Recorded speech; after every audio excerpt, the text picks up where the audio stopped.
In Nigeria, the Economic and Financial Crimes Commission has reopened the money laundering cases against 13 former governors and some former ministers.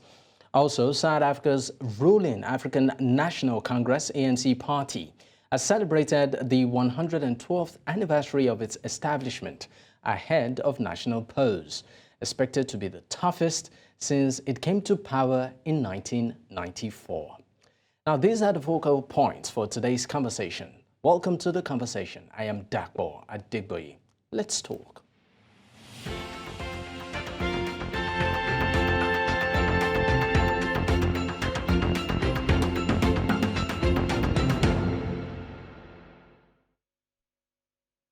The Economic and Financial Crimes Commission has reopened the money laundering cases against 13 former governors and some former ministers. Now, findings revealed the amount at stake in the high-profile cases involving the former governors and ex-ministers are not less than 772.2 billion naira. Now, following the reopening of the investigation into the stalled fraudulent cases against some former state governors by the Economic and Financial Crimes Commission, some Nigerians have asked the anti-graft agency to ensure the prosecution of the individuals involved in the alleged looting of the public funds. Now, joining me to make sense of this is Olusesan Okunade, that's a public affairs analyst, joining from Lagos, Nigeria, and also Opatola Victor, legal practitioner from Nigeria. Gentlemen, thank you so much for your time. Good evening, Dapo, and good evening to all our viewers. Great to be here. All right, great. Now, let me start off with you, Olusesan. Now, what do you think must have prompted the anti-graft agency to revisit these cases? Thank you very much. While the new EFCC chairman was brought on board, he gave us some highlights of trying as much as possible, and that's Dr. Olusesan gave us an insight to some of the activities he intends to do by restoring the hope of the citizen to make sure that some of the activities being perpetrated in time past will be revisited.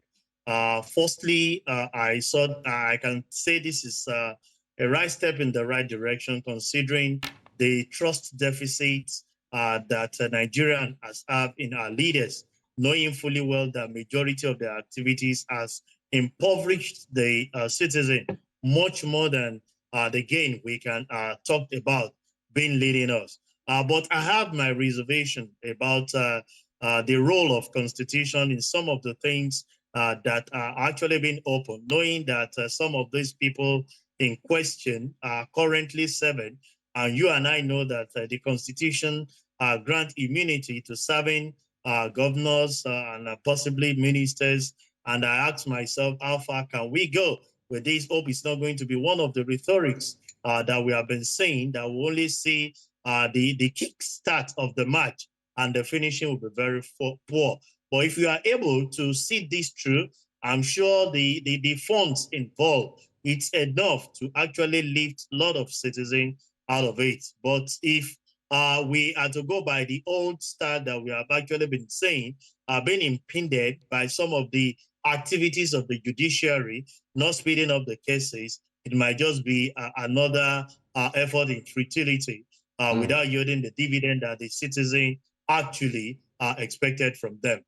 All right, I'd like to, of course, take Opatola's opinion on this, but this time around, I would also like you to shed more light on the aspect which Shesan actually did highlight, talking about the immunity clause in all of this. Thank you. Thank you very much for having me. Starting from the immunity clause, only present and serving governors, enjoy immunity under the Nigerian Constitution. Ministers do not have the grace of immunity, and past governors also do not have the grace of immunity. So that is that about that. And I must commend EFCC for picking up the gauntlet, to prosecute these individuals who have been alleged to have embezzled money, public funds, as the case may be. So I commend EFCC. But beyond that, more than what EFCC is doing, there's something I call societal acquiescence. It seems that the society presently has acquiesced to corruption, where there is not this societal will, to turn people or to make people who are going through corruption cases to turn them into pariahs, as the case may be. So what am I saying? To shed quick light on it. EFCC, ICPC are not enough to combat corruption cases in Nigeria. The resources they have, their personnel, the lawyers prosecuting these cases are not enough to bring corruption to its knees in this country. So the question is, what is enough to bring corruption to its knees in this country? The first thing is the societal will. The societal will, by societal will, I mean, for instance, if a serving governor, a presently serving governor, decides today and says that nobody who is going through corruption case, nobody who is in court for one corruption case or the other will serve in my government. That alone will send enough right signal to everybody to sit tight. If the president today decide that nobody who is currently serving or who is currently going through a corruption case will serve in this government, it will send a major and serious signal to the whole society.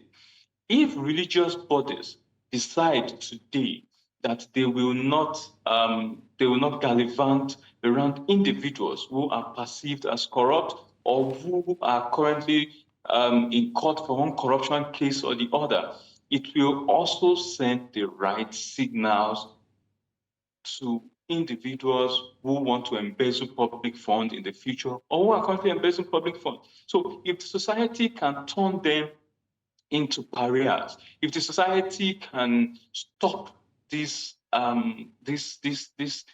present instance where we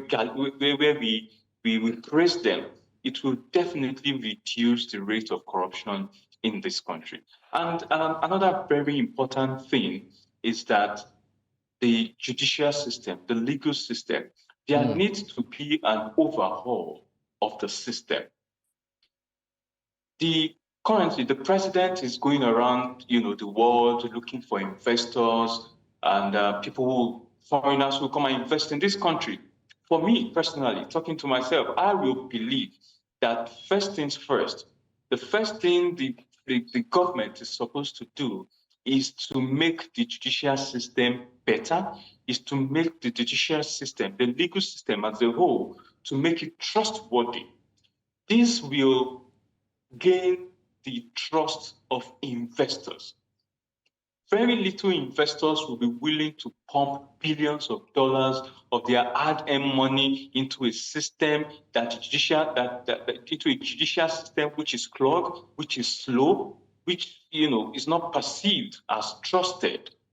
Very little investors will be willing to do that. So in combating corruption, what the EFCC is doing is very, very commendable.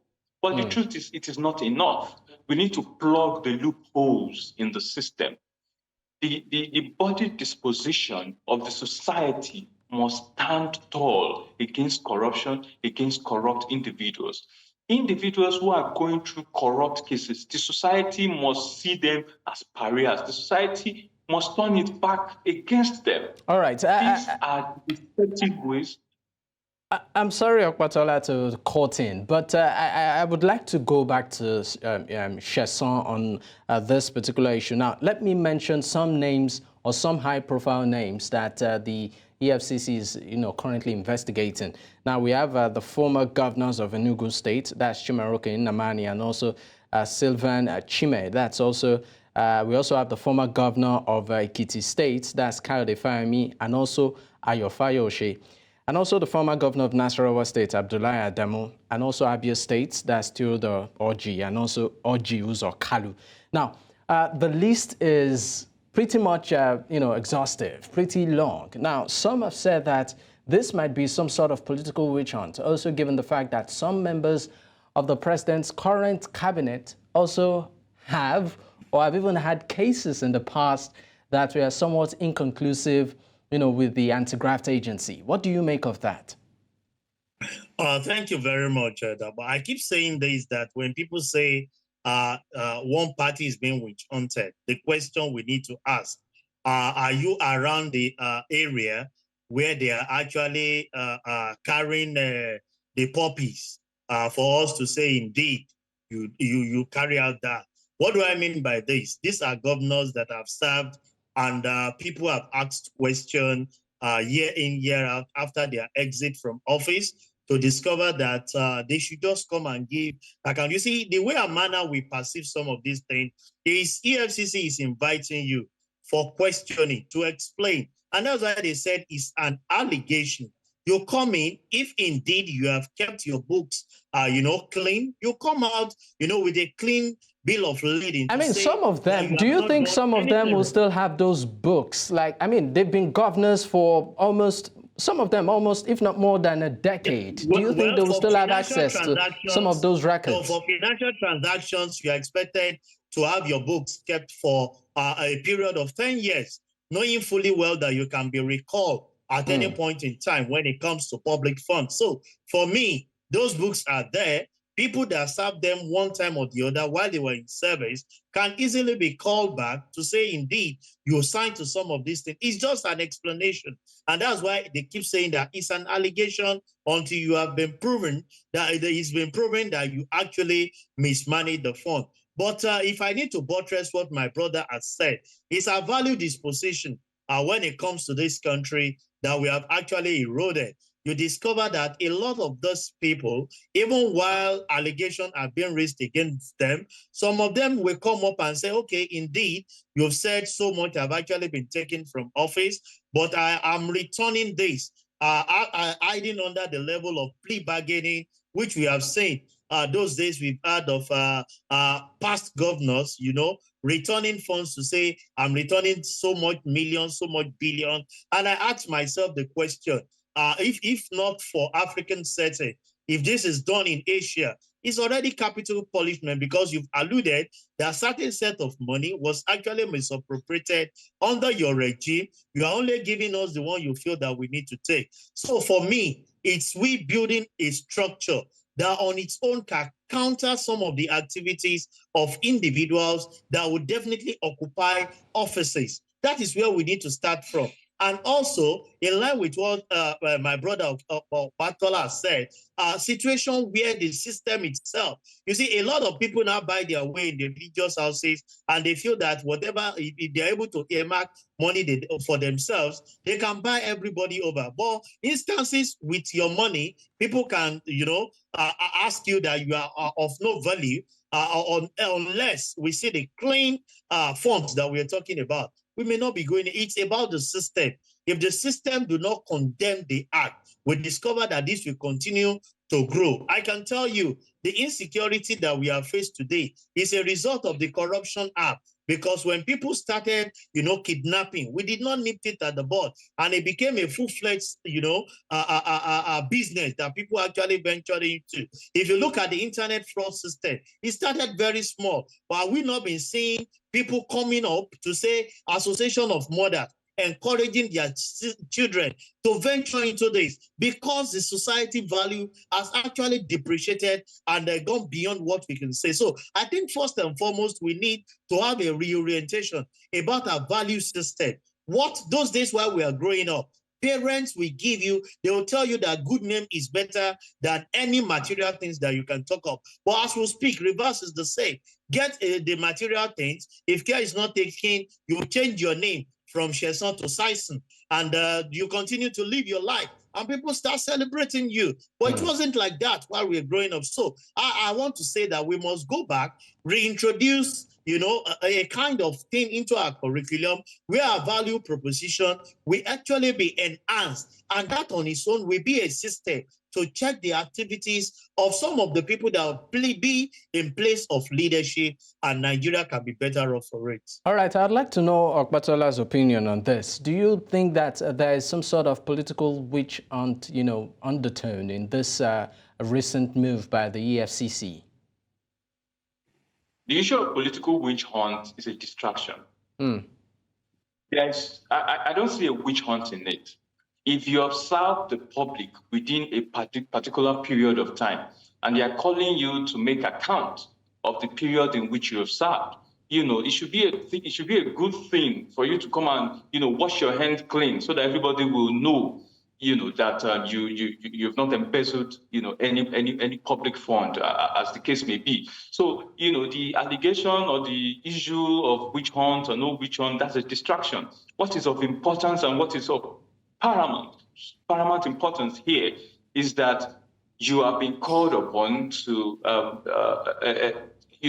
tell how you spent certain amount of money, and you should be able to do that. It's not a matter of witch hunt.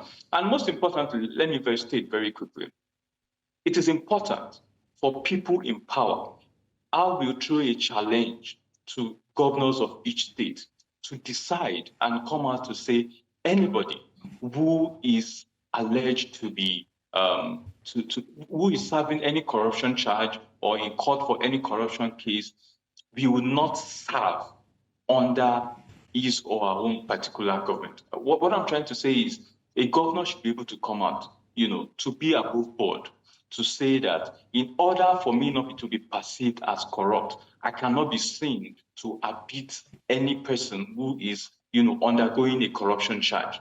The president should be able to come out to say, because I am living above board and I'm taking these corruption cases seriously, my government will not abet, or my government will not take in anybody who is undergoing any corruption charge. This is important. The body disposition of the government must support what EFCC is doing. If the government cannot, through its bodily disposition, support what EFCC is doing, EFCC will be overwhelmed. So it is important that the governors, the president, the religious body, the society, we take this thing very seriously and we do not acquiesce to corruption. Now, talking about the fight of the EFCC, against corruption, particularly within the political space, some have said that it appears a bit one-sided. What do I mean? So you have a scenario where, for instance, in the former administration, some ministers, some individuals who served in the cabinet of the former president have been fingered for one case or the other, and they have been called forward to come and answer in terms of the investigation. However, the president, right, is usually left out. I don't think I can recall any president or past president that has been invited by the EFCC to come answer for questioning. And one will believe that some of these cases that are being investigated must have gone through the table of the president or the former president, who might maybe have assented to it, you understand? But at the end of the day, it just looks like the man at the top is left while those underneath are made to suffer. A typical example is what is going on with Godwin Emefiele, the former CBN governor, and some of the policies he actually did push during the time of President Muhammadu Buhari. But it seems like it's just Godwin, getting all of the heat, and the president, we've not had anything. So that brings me back to the question of immunity. Is it at, levels, right? At certain levels of political strata, whether you're in office or not, that clause still remains for you. Why does it appear like there's some sort of preferential treatment when it comes to this fight? I'd like to, of course, start off with you, Sheson. Oh, thank you, Dapo. I would say that there is no preferential treatment when it comes to this. If you need to start investigation, I feel you need to start from those that actually put those documents together. I'm not standing here to cover up for anybody, but you discover that most of the time, even in private organization, before you deal with the MD, you have asked, a request to be raised from the department, the HOD will sign before it goes to the possibly head of a region and gets to the final person.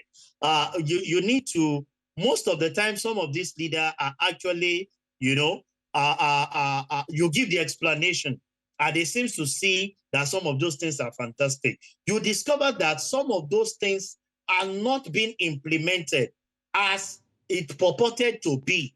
And it is the head of the department that should be held liable for the failure.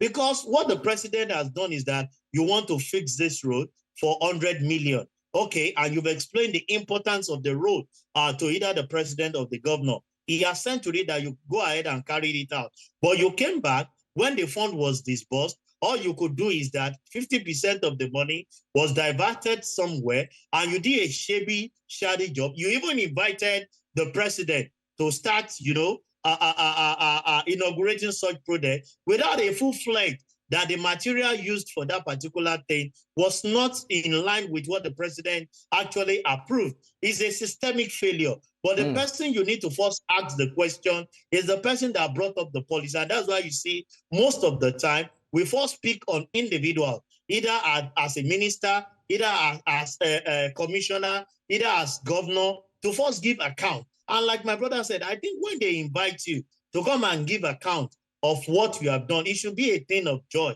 But reverse is the case when it comes to this country. We consider it as being witch hunting. As a matter of fact, it's part of the issues where we consider that value is no longer there. Those days when you are given assignment, you know, in your schools while we're growing up, is a thing that you'll be happy that you document everything and you come up, you know, with an account. You say, okay, this is the money generated. This is what I have expended. This is the project we have done. This is even the validity of some of the project that we have embarked upon. So for me, you need to first pick on the policy, the people that actually carry out the execution of that particular project, because the president can't be everywhere. If he's not indicting the president in his report that says that, sir, out of the 100 million that you approved for this project, don't forget that 200 million was actually allocated to you that I gave to your cousin that you used in doing it. That means you are now indicting the president who is responsible for your failure. And that's why for me, the major people that carry out that assignment must be the first set of people to actually be invited to give account when it comes on federal. For state, you can pick up the governor and he will now invite his, I'm sure when they are going, they don't go alone. They invite some of the commissioners that they've sat together to give clarity to some of the things that they have said, and the anti-graft agency will be able to draw their conclusion on the way to go. But I think we should put up a structure that check the activities right from onset, that will not make them to perpetrate the act. We should not be reactive. We should be proactive in such a way that is a system that check the activity, knocks you out when you are actually moving out of scope of some of the things we are doing. We are talking of the past administration. I'm sure that, but you can see the current thing that you are faced with within 7 months. Some of the allegations we have had about certain government officials that is actually perpetrated. So are we going to wait till after 4 years when this administration is over, we start challenging them? You need to come in place. I'm a finance person. What is the time? What is the time value of that currency that the person stole 4 years ago and diverted? Even if he has invested it for that 4 years, do you know what he would have recouped? So I feel we should put a mechanism in place that when some of these things are actually being carried out, and that's why I will applaud the current president to say we are going to be having a periodic review of some of these ministers in place. So when you are carrying out the review, it's not only on deliverables that they are going to do. The quality of the deliverables needs to be checked. And if they are not doing it right, you show them the way, invite the EFCC to come in, investigate what has actually been reported by the think tank under Aziza to see. So we must be proactive, if you ask me, with the structure that we'll put in place, rather than being reactive when the money has actually been expended. Okay, I would like to briefly take Opatola's take on this particular question. Do you think that sometimes in this fight against corruption, there's some sort of preferential treatment depending on the political cadre? Well, I agree that there's preferential treatment. You know, particularly in respect to invitation of the president or invitation of the leader, you invite the subordinate and leave the leader. Now, talking particularly about the president, we need to up the ante of our system of accountability. I'll be particular about the president. When it comes to the relationship of the president and the minister have no power. Section 5, the executive power of a country resides in the president. It doesn't reside in the minister. The power of the minister devolves from the power of the president. So if the president approves an amount and the minister, embezzles it, or, there's something wrong with it, the president should be part of the accountability system. The president ought to be invited, to give the account of his own work. Say, this particular money, how did you approve it? Did it follow the right procedure? If you look at, okay, I don't want to go into the issue of Emefiele, but what I'm saying is that it shows a level of insincerity to our fight against corruption if there can be sacred cows. Now, this issue of Emefiele, okay, he has been charged currently. That means there has been investigation. So whether or not former President Muhammadu Buhari is involved in the whole thing will have been obvious to EFCC or the or ICPC as at this stage. So what I'm saying is the fight against corruption does not need sacred cows. The president must be held accountable because the power of the minister, for instance, comes from the president. No law gives the minister its own power. The executive power resides in the president. So the president must be made accountable as well as the minister. That's just an answer. So this one goes again to the governor. If you are holding the commissioner accountable, it is common sense that the governor investigation should be extended to the governor and what the governor did in regards to that particular fund. So for me personally, I think our system of accountability is still not what it ought to be. We are not there yet. There ought to be no sacred cows when it comes to corruption cases, when it comes to the issue of accountability. And if you understand how administrative law and administrative system works, it trickles down. It trickles down. So if one person is involved, chances are some persons higher up approve the process. That means a system of check and balance failed, which made somebody have the capacity to be able to embezzle some amount of money or misappropriate some amount of money. So as far as I'm concerned, there ought to be no sacred cows. Look at America, for instance. There are various instances where their former president, Trump, has been tried. Whether or not it is rightly done, that's another kettle of fish entirely. But what I'm saying is there are no sacred cows. So if we mean business with our corruption fight, there ought to be no sacred cows. The accountability system ought to be up and running. Now, another instance I would like to talk about here is in regards to the accountability system. The accountant of a parastatal must know the burden on him that any process that is skipped, his head will be on the line. The DG of the parastatal must know the burden on his lies the head that wears the crown. The DG of the parastatal or the minister or the president must understand the burden on him or her and must live above board at every time.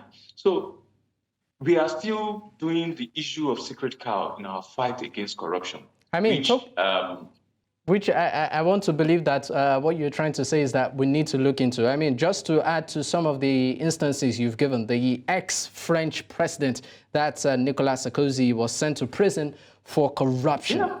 Right, so just to echo a bit what you said, there should be no sacred cows. But before I let you go on this segment of the show, gentlemen, now, do you think that this particular recent move by the EFCC is another rabble rouser? What do I mean?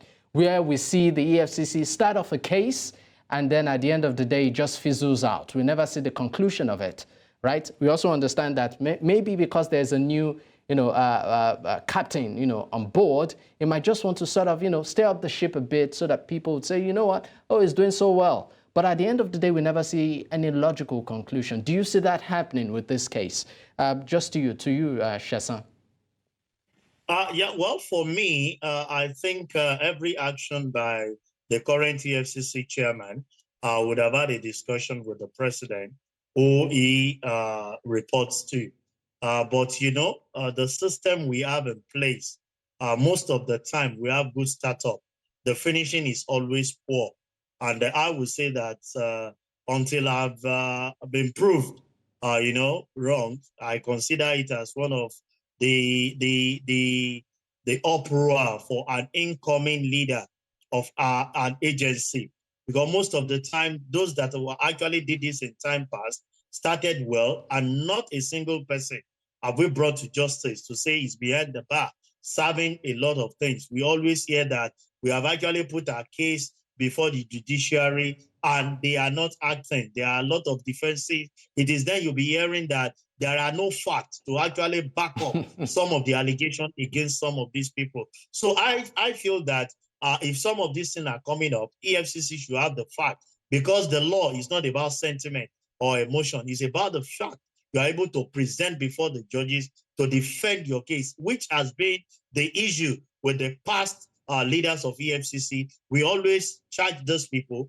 without having concrete evidences against them to substantiate our fact, and the next thing will just be the normal uproaring of working and working. And if care is not taken, such EFCC, you see them being excused out of office unceremoniously. So I feel that they can do it differently by starting first to make sure that they have their fact to challenge those that are actually being alleged with this misappropriation. Otherwise, it will be the same story that we have been hearing in time past. All right, Olusesan, I'd still like to stay with you, but this time I would go to the office. That's the leadership of the EFCC. Hardly do you see any EFCC boss, leave office ceremoniously. We can mention quite a number of them that when their tenure or when a new administration came up, they were all robed in some sort of scandal and sent out of office unceremoniously.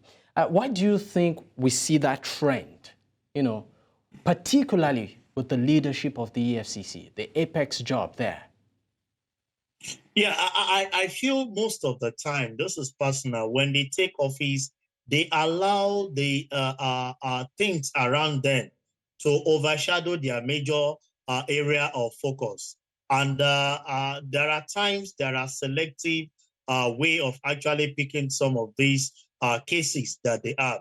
But I have always said, even if you select a case and you picked it up, it's not about you making noise of of the number of people you are inviting. Do your due diligence and go to court. Make those facts known that the judges themselves, we know that these are facts. I can tell you, those leaders we have in time past, they always come with sensational stories and not the fact. And you discover that the law is clear. If you don't have those facts to back up your case, it will just be, they will say it lacks merit. I'm not a lawyer, but they will tell you that as you are presenting it, it lacks merit and the person is discharged and acquitted. And what will you hear about it? So for me, before they even make some of these issue of saying we are inviting, have a concrete evidence. That's what is obtainable in the same client that we are referring to, US, UK. They don't come out to say we are picking you for. In fact, you can have your free day. But when they come out with their conclusive evidence against that person, it will be difficult for any judge to even maneuver the case against EFCC. But most of the time, we always make the noise, make it sensational. And when we get to court of law, the lawyers are there because both parties defending EFCC and defending the people that are accused are both lawyers. All they are looking for is loopholes in the facts that you are presenting before the judge. And if the judge does not have anything substantial to defend your case, he throws the case out and the people will be out there working out freely without achieving any aim. So it's for a wake-up call to say, let the fact be out there that when you take it to the court of law against anyone that has been alleged to must have misappropriate any funds, it will be out there to make them be behind the bar, as against just coming out to say your case lacks merit, which are some of the things we have been hearing. And anyone that comes in as the leader then has no option that we just pull you out because they just feel they can inject new blood that possibly will give them the right result to fight against corruption. Olusesan Okunade, Public Affairs Analyst from Lagos, Nigeria, and also Opatola Victor, Legal Practitioner from Nigeria. Gentlemen, thank you so much for your time. Thank you for having us, and a beautiful evening to all our viewers. All right. Of course, at this point, we go on a quick break. When we return, we will be going to South Africa, where they are gearing up for the elections. Stay with us.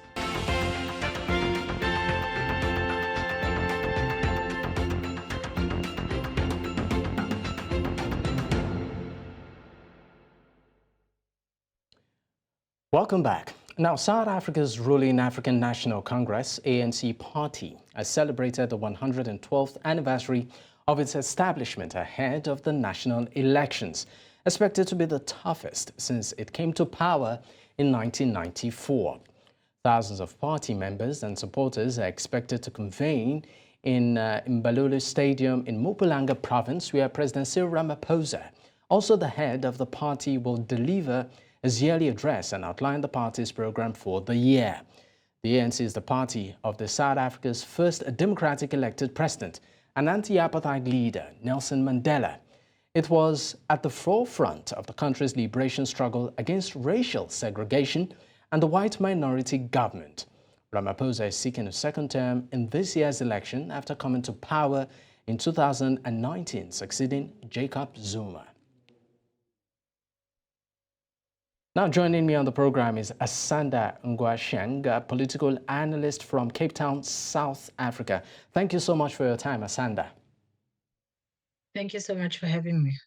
I mean, interesting times, you would say, for the ANC. Now, my first question is this. Now, the ANC has been facing widespread criticism for failing to deliver basic services, particularly to millions of the country's poor black majority, amidst deteriorating economic conditions. Now, with an unemployment rate of around 32%, of which 60% of that particular range are young people. What's your take on this? Well, I think, the African National Congress has had a good run in terms of governing South Africa, particularly in the first 15 years. But they did lose their path and their way, especially from the onset of President Jacob Zuma's tenure, who has now turned around and joined or been part of a new political party called the MK, which is the one that he's campaigning for.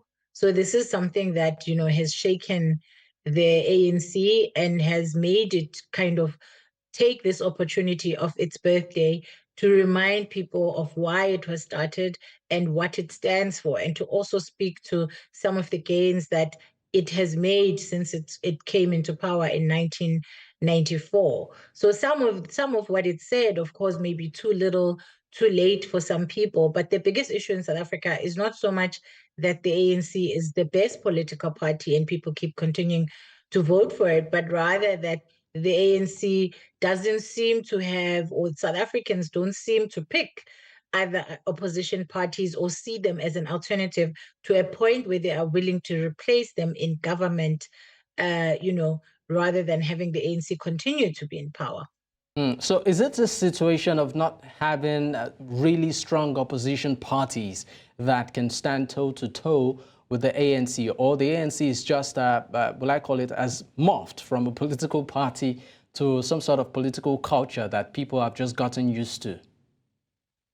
Well, I think it's a little bit of both. So, you know, South Africa's history, as you outlined, is a history of being a liberation movement and the political party that fought very hard for the South African majority to gain their freedom. And this is something that makes it have sentimental value to a lot of South Africans. What we're beginning to see is that young people are not as convinced by the ANC as their older counterparts because they, you know, are born free and they've lived in the ANC governance era rather than in the apartheid era, and so they don't have that comparison that older people have of what it used to be like rather than what it is now. And so the comparative matrices that a young person uses to decide who they're going to vote for is quite different to what the older people use. And you'll see, you know, that young people in South Africa are moving more towards the EFF, which they see as a younger party with a young leader that they see as understanding them a lot more than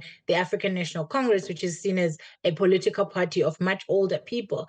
But we saw during these celebrations that the ANC tried its best to speak to young people, having the Peter Mokaba Memorial Lecture, and Peter Mokaba was one of the ANC Youth League leaders in the ANC's heyday.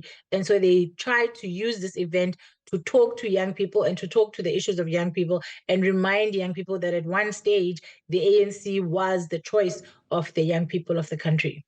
Now, some election polls suggested that the party may struggle, that's the ANC now, to gain more than 50% of the electoral vote needed to clinch the win. Now, first, for the first time in its 30-year reign, for instance, the ruling party's reputation has also been hit due to various allegations of corruption over the years, of which many of its leaders were implicated in shady government deals, part of which we know the Falafala scandal, that involved the president. Now, South Africans regularly suffer from, power blackouts and load shedding as Eskom, the country's main energy supplier, has been failing to supply millions of households. Now, there are a lot of issues on ground that, are somewhat against the ANC. Does that mean that, particularly during the time of the recent president, the ANC hasn't really achieved so much? Well, I think, again, it depends on who you're speaking to, whether they've achieved or haven't achieved. You must also understand that, this president came in or spent, the height of his tenure in the he came in essentially during, what then became COVID-19. And, the implications of that are quite hard in the sense that led to a global economic crisis. And South Africa, like any other country, has been suffering from high inflation, has been suffering from a loss of jobs, and has been suffering from rising levels of hunger because of the COVID-19 after effects. And so he, I think, did a very good job of managing South Africa through the crisis that COVID-19 was. I think better job than most African countries have, but he has really struggled to deal with corruption in his political party, starting, of course, with the Phala scandal around him, but also just generally a lot of ANC members still have a cloud hanging over them, having been named in the state capture report that detailed the ways in which the governing party of the ANC used its power during President Jacob Zuma's era to, benefit from state funds, and they basically use the state funds to enrich themselves and their friends and family, essentially. All right, now let's talk about the chances of Zuma's MK party, in this upcoming polls. And also, if at all, the recent move by South Africa to drag, Israel to The Hague will some sort of rub off positively on the chances of the president being re-elected in these elections. Well, I think the Israel and Palestine issue is a big one because the African National Congress has been supporting Palestine, and the ANC has a history of supporting Palestine all the way to the time when Nelson Mandela was alive. And so it wasn't a surprise for people to understand the ANC and its history that they took this case all the way to court, because Nelson Mandela had said that, South Africa is not free until Palestine is free, as both countries are suffering from apartheid, essentially. And because of that, there's high levels of solidarity between South Africans and the Palestinians.